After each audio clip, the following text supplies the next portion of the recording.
메리 크리스마스. 성탄의 은총이 여러분과 여러분 가정 위에 충만하게 임하시기를 축복합니다. 이 성탄절, 크리스마스, 크리스트란 말은 예수님이시죠. 그 다음에 미사라는 말입니다. 이 성탄절은 선물을 나누는 절기가 아니라 예수님께 예배하는 날입니다. 오늘도 온 마음과 정성을 모두어서 주님을 경배하는, 그리고 은총이 넘치도록 임하는 성탄절이 되기를 주의 이름으로 축복합니다.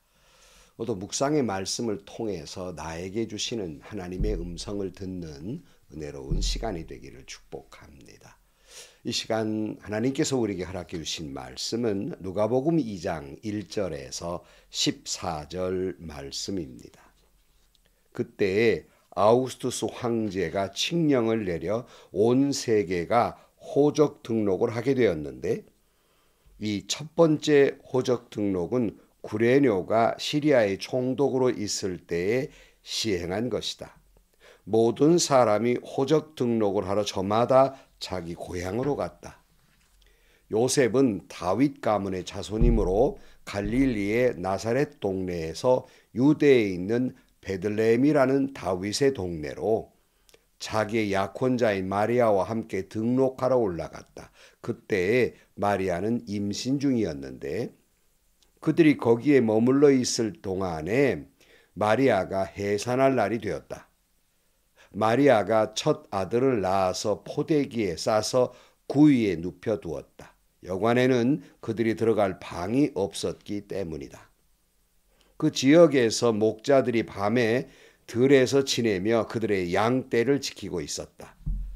그런데 주님의 한 천사가 그들에게 나타나고 주님의 영광이 그들을 두루 비추니 그들은 몹시 두려워하였다. 천사가 그들에게 말하였다. 두려워하지 말아라. 나는 온 백성에게 큰 기쁨이 될 소식을 너희에게 전하여 준다. 오늘 다윗의 동네에서 너희에게 구주가 나셨으니 그는 곧 그리스도 주님이시다. 너희는 한 갓난아기가 포대기에 쌓여 구유에 누워 있는 것을 볼 터인데 이것이 너희에게 주는 표징이다. 갑자기 그 천사와 더불어 많은 하늘 군대가 나타나서 하나님을 찬양하여 말하였다. 더없이 높은 곳에서는 하나님께 영광이요, 땅에서는 주님께서 좋아하시는 사람들에게 평화로다. 아멘. 팍스 로마라는 말이 있습니다. 당시 로마가 저 확장하던 나라를 좀 축소시키면서 오랜 평화를 누리게 됩니다. 전쟁이 그치게 되지요. 그래서 그런 시기 1세기에서 2세기경인데요. 그때 초대 황제였던 아우구스투스가 통치하던 시기이기 때문에 팍스 로마 또는 아우구스투스의 평화라고 불리우는 그런 시기였습니다. 이때에 칙령을 그가 내립니다. 그것이 오늘 1절 말씀이에요. 그때 아우구스투스 황제가 칙령을 내려 온 세계가 호적 등록을 하게 되었는데, 그 첫 번째 호적 등록은 구레뇨가 시리아의 총독으로 있을 때 시행한 것이다. 모든 사람이 호적 등록을 하러 저마다 자기 고향으로 갔다. 그러니까 여기 로마 황제가, 이 아우구스투스가 굳이 왜 인구조사를 했을까? 당시 왕들이 인구조사를 할 때는 이유는 몇 가지가 있습니다. 그 중에 자기가 통치하는 여러 나라를 한꺼번에 다 점령을 해가지고 인구수가 얼마나 되나 알고 싶었기 때문에 인구조사를 하기도 했고, 또한 그 인구수에 따라서 군인도 또 차출할 수도 있고, 또 인구수에 따라서 세금도 부과하려고 인구조사를 하게 되는 거예요. 소위 인두세라 그래서 가족 구성원의 수에 따라서 세금을 부과하게 됩니다. 그래서 자기 자랑도 되고 세금도 거치고 뭐 이러기 위해서 이제 인구조사를 하게 되는 것이죠. 오늘 4절입니다. 요셉은 다윗 가문의 자손이므로 갈릴리의 나사렛 동네에서 유대에 있는 베들레헴이라는 다윗의 동네로 자기의 약혼자인 마리아와 함께 등록하러 올라갔다. 그때에 마리아는 임신 중이었는데 그들이 거기에 머물러 있는 동안에 마리아가 해산할 날이 되었다. 뭐 요즘처럼 전산화가 돼가지고 무슨 뭐 다 컴퓨터로 올리면 되는 게 아니라 이게 인구조사에서 그 등록을 하려면 일일이 자기 고향으로 가서 등록을 해야만 했습니다. 그래서 다윗의 가문인 요셉 같은 사람은 살기는 갈릴리 나사렛 동네에 살았지만 그 고향은 베들레헴이었기 때문에 거기 가서 등록을 해야만 했습니다. 그래서 요셉의 아내 마리아와 함께 이제 갔는데 이미 우리가 앞에서 말씀 나눈 대로 마리아는 성령에 의해서 이미 잉태된, 예수님이 잉태된 그런 여건이었어요. 이제 곧 아이가 탄생하는 그런 아주 만삭의 모습이었습니다. 해산할 날이 가까웠지만은 황제의 칙령이 있으니까 가족 등록을 위해서 무거운 몸을 이끌고 베들레헴에 가야만 했던 겁니다. 7절 말씀입니다. 마리아가 첫 아들을 낳아서 포대기에 싸서 구유에 눕혀두었다. 여관에는 그들이 들어갈 방이 없었기 때문이다. 하나님의 아들 예수 그리스도가 이 땅에 오셨지만 어느 곳 하나 있을 곳이 없었습니다. 저는 늘 이 말씀을 묵상할 때마다 마치 제 마음을 보는 것 같았습니다. 과연 나는 주님을 모실 만한 마음의 여유, 마음 방이 있는가? 내 영혼은 주님을 모시어 드릴 수 있는 그런 존재인가에 대한 의문이 들곤 합니다. 그래서 하덕규 씨의 가시나무라는 노랫말을 늘 마음속에 생각을 합니다. 그 가사말이 뭐지요? 내 속엔 내가 너무 많아 당신의 쉴 곳 없네. 내 속엔 헛된 바람들로 당신의 편한 곳이 없네. 내 속엔 내가 어쩔 수 없는 어두움, 당신의 쉴 자리를 뺏고 내 속엔 내가 이길 수 없는 슬픔, 무성한 가시나무 숲 같네.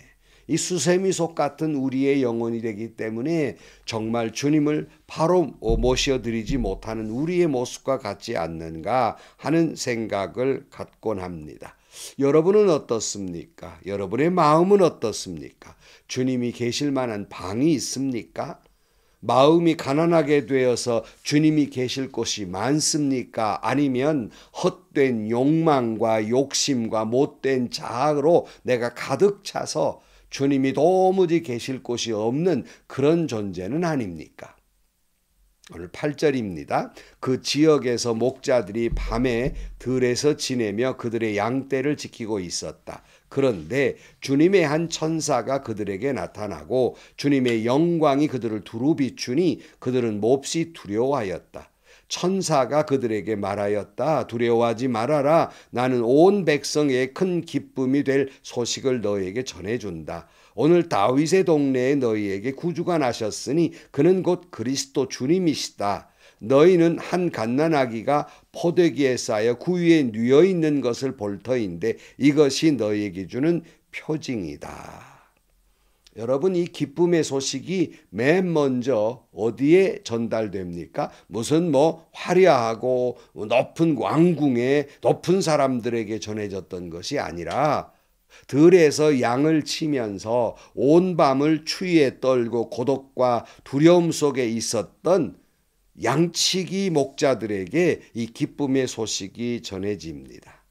주님이 나시는 곳도 낮고 천한 그저 구유에 임하셨고 그 기쁨의 소식도 낮고 천한 그런 목자들에게 전해졌다는 말씀입니다. 즉 다시 말해서 주님을 진정으로 모시어드릴 수 있는 사람은, 주님을 진정으로 영접하는 사람은 온 마음의 욕망과 욕심으로 가득 찬 왕들이나 높은 사람들이 아니라 낮고 또 낮은 사람에게 임하게 되는 겁니다. 마치 물이 낮은 곳으로 흐르듯이 주님의 역사는, 예수님은 겸손한 사람에게, 낮은 사람에게 언제나 그 사람들에게 임하시게 된다는 말씀이에요. 낮고 또 낮은 사람만 주님을 갈망하기 때문입니다. 진정으로 메시아 오심을 기다리기 때문이에요. 그러나 높고 또 부자인 사람들은 자기들의 지금의 삶이 만족하기 때문에 말로는 주님을 기다린다고 하지만 진심으로는 주님을 기다리지 않기 때문입니다. 당시에 왜 제사장들이나 율법학자나 바리새인들이나 왕들이 왜 이 기쁜 소식을 들을 수가 없었겠습니까? 주님이 오심에도 불구하고 모시어드리기는커녕 예수님을 십자가에 왜 못 박았습니까? 온통 자기의 욕심과 욕망으로 가득 차 있기 때문이에요. 못된 자아가 그들 속에 가득 차 있었기 때문에 주님이 오셔도 모시어드릴 수가 없고 메시아 사상으로 믿는다고 했지만 오히려 주님을 십자가에 못 박은 그런 사람들이 되고 만 것입니다. 사랑하는 성도 여러분, 오늘 우리의 영적 상태가 세상 것들로 가득 차고 세상 것들로 만족하기에 성탄절에 주님이 오신다고 기뻐하기는 하지만 진실로 마음 깊은 곳에 주님을 기다리지 못하는 모습은 아닙니까? 다시 예수님이 오신다 하여도 그저 주님 대망 사상을 갖고는 있지만 진심으로 주님을 기다리지 못하는 것은 아닙니까? 성도 여러분, 낮고 또 낮은 자리에 곧 오소서 임마누엘 주님을 기다리며 주님을 모시어드리는 여러분들이 되시기를 주의 이름으로 축복합니다. 31절입니다. 갑자기 그 천사와 더불어 많은 하늘 군대가 나타나서 하나님을 찬양하여 말하였다. 더없이 높은 곳에서는 하나님께 영광이요 땅에서는 주님께서 좋아하시는 사람들에게 평화로다. 저는 이 대목을 읽을 때마다 생각나는 건 요즘은 새벽송이 없어지고 말았어요. 그런데 참으로 이 아름다운 성탄절의 모습 가운데 하나였어요.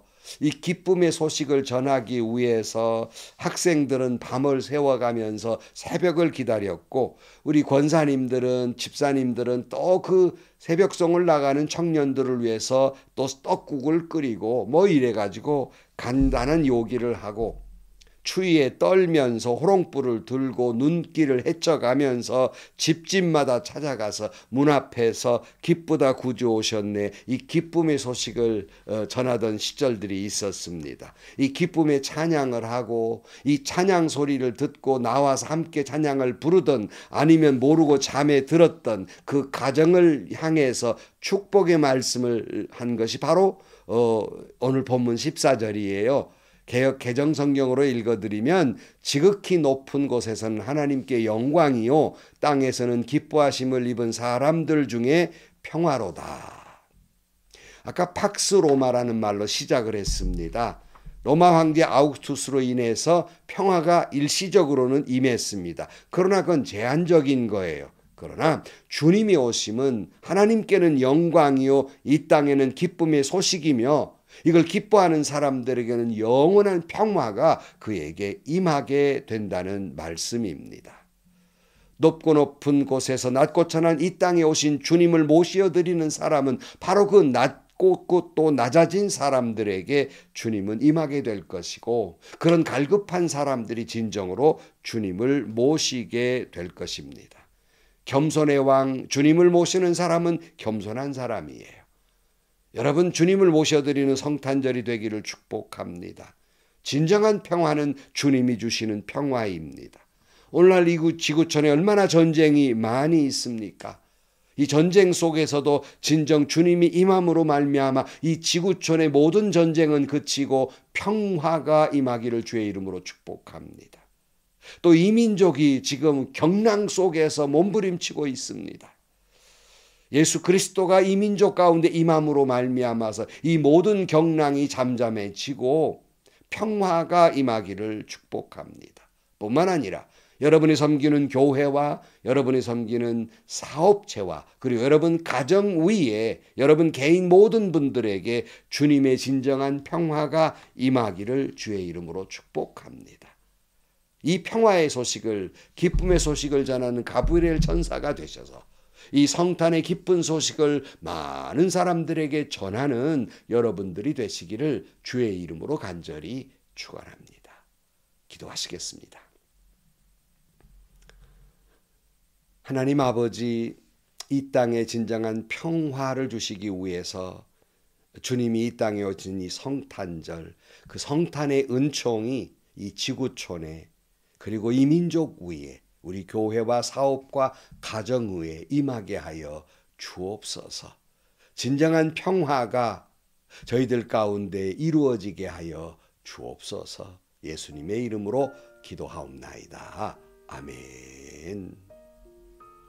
여러분, 다시 한번 예수 그리스도를 마음 깊이 모시어 드리고 주님이 주시는 평화가 여러분에게 충만하기를 축복합니다. 성탄의 은총이 여러분 자신과 여러분의 자녀들 가정과 섬기는 교회와 이 민족 위에 임하게 되기를 주의 이름으로 축복합니다. 행복하시고요. 좋은 일이 가득한 하루가 되시기를 주의 이름으로 간절히 축원합니다.